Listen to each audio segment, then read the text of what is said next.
Hello Year 1, today is Friday the 22nd of January and in your English lesson today your learning intention is to explore the suffix est, okay? And in order to achieve that you need to understand that the suffix est tells us when something is at its most, and we'll talk a bit more about that shortly. You can find several words with the suffix est added to the end, and you can write a sentence with the words containing the est suffix, okay? So let's have a look a bit more about how we're going to do that today. So, first of all, what is a suffix, okay? We've looked at several suffixes in class in the last few months, and you should have an idea on what that is. So what does that mean? What is a suffix? What I'm going to do, I'm going to ask you to watch the BBC bite-size clip on suffixes. So pause this video now, come back to it, and then we'll explore what the definition is, okay? And then hopefully you've got a definition yourself of what a suffix is, okay? So pause now and watch the clip. Okay, right, I hope that you've managed to watch the bite-size clip, and I hope that you've got a lot of information from it. Okay, and more importantly, I hope that you've managed to find out a definition to what the word suffix means. So, now you can answer the question, what is a suffix? Okay, after 3 I want you to tell me at the screen, okay? 1, 2, 3, what is a suffix? Oh, very good. Let's have a look, see if your definition matches mine. A suffix goes at the end of a word to change its meaning, okay? So it's very simple. We put it to the end of a word and it changes the way in which that word means, okay? So, we've already explored some examples of suffixes, and one suffix that we've used a lot of is the ing suffix, which I know you know a lot about, okay? And the ing suffix shows us when something is in the present, when it is happening now, okay? So, let's look at some words. The word walk, can you say that? My turn, your turn. Walk. Brilliant, okay? If you want to put the word walk into the present to show it that it's happening now, we can add the suffix ing, so it becomes walk-ing, okay? You say it, walk-ing. Very good. Next word, talk. Your turn. Super, right? If you want to say this word in the present, we can add the suffix ing to make it talking. Your turn. Very good. Okay, my turn. Fly. Your turn. Super. My turn. Flying. Your turn. Flying. My turn. Eat. Your turn. Great job. My turn. Eating. Your turn. Good, good. My turn. Jump. Your turn. Very good. My turn. Jumping. Your turn. Super job. And my turn. Play. Your turn. And my turn. Playing. Your turn. Super job. Okay, so we've looked at some examples here. I know we've looked at the ing suffix, and I know you've done really well with that. We can change a word into the present. So the word walk would be its meaning would be changed when we add the ing to show that it's happening now in the present. Okay, so all those words have the suffix ing.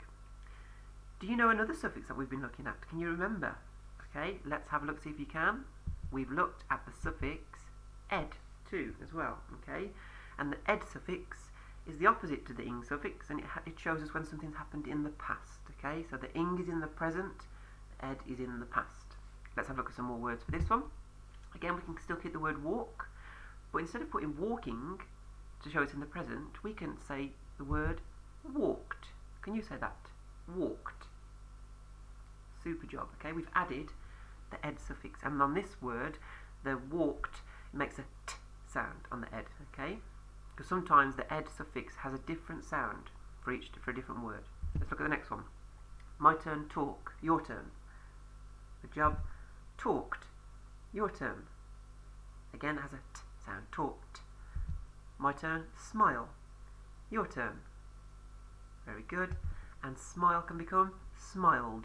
Your turn. Very good. And that has the d sound. Smiled. Yeah. Next one. Paint can become painted. Your turn. Good job. Painted has the d sound. Jump can become jumped. Your turn. Good job. What do you notice about the word jumped? What sound does it have? Does it have a t or a d? It has a t, doesn't it? Jumped. Very good. And another one, play, can become played. Your turn. Super job. Okay, and again, that has the d sound at the end. Played. Okay, so all those words have something in common, and they tell us that something's happened in the past. The suffix that you're going to look at today, though, is going to be the est suffix. Okay, so linking back to our learning intention, you're going to explore the suffix est. Okay, and this suffix tells us when something is at its most. Okay, so it can't be beaten. You can't have anything better than an est suffix. Okay, on a word. So it makes sense when we look at some of the words. Okay, so let's have a look at the word great. Okay, that can become greatest. Can you say that? Excellent. Okay, so if you've got the word greatest, you can't have anything greater than the greatest. That is the best. That's the most. Okay, let's look at the next one. Bright. Bright can become brightest. Okay, again, you can't have anything that's brighter than the brightest. Okay, that's the most. Soft can become softest. Your turn. Very good. Okay, nothing can be softer than the softest. Sharp can become sharpest. Okay, your turn.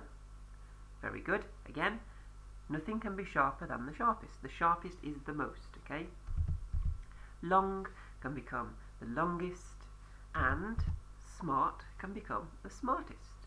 Okay, so here's some examples of the est suffix to tell us when something is at its most. Okay, now let's have a look and put all these words together. Right, I'm going to make a word bank of all my est words here. You can add some more if you want to. I think that'd be really good if you could come up with your own and find out some more words that have the est suffix on. And we're going to use these words to make a sentence. So, my first sentence. I had the greatest time when I went to a football match. Okay, you're telling your people that it wasn't just great, it was the greatest. Okay, it was the best, the most. For the word softest, I might want to put, I picked up the softest blanket in the shop. Okay, again, it's the softest blanket, it is the most. You can't get any softer than that blanket in the shop. The next sentence can be, the mighty dragon had one of the longest tails. Okay, it had one of the longest tails, so it can't be any longer, it is the longest. And I saw the brightest star in the night sky. Okay, it wasn't just a bright star, it was the brightest star. Okay, it adds a bit more meaning to our sentence, doesn't it? Look at the next one. For the word sharpest, the furious dragon showed the sharpest teeth I have ever seen. Okay, not just sharp teeth, the sharpest teeth. And my other sentence, George was the smartest little mouse. Okay, he wasn't just a smart mouse, he was the smartest mouse. Okay, what's the suffix that we're learning today? Can you tell me? Good job, the est suffix. Okay, and we're going to put those into sentences. You can look at the sentences that Mr. Gardner's made today on here to help you come up with your own sentences. Okay, so I hope you have a really great day doing that.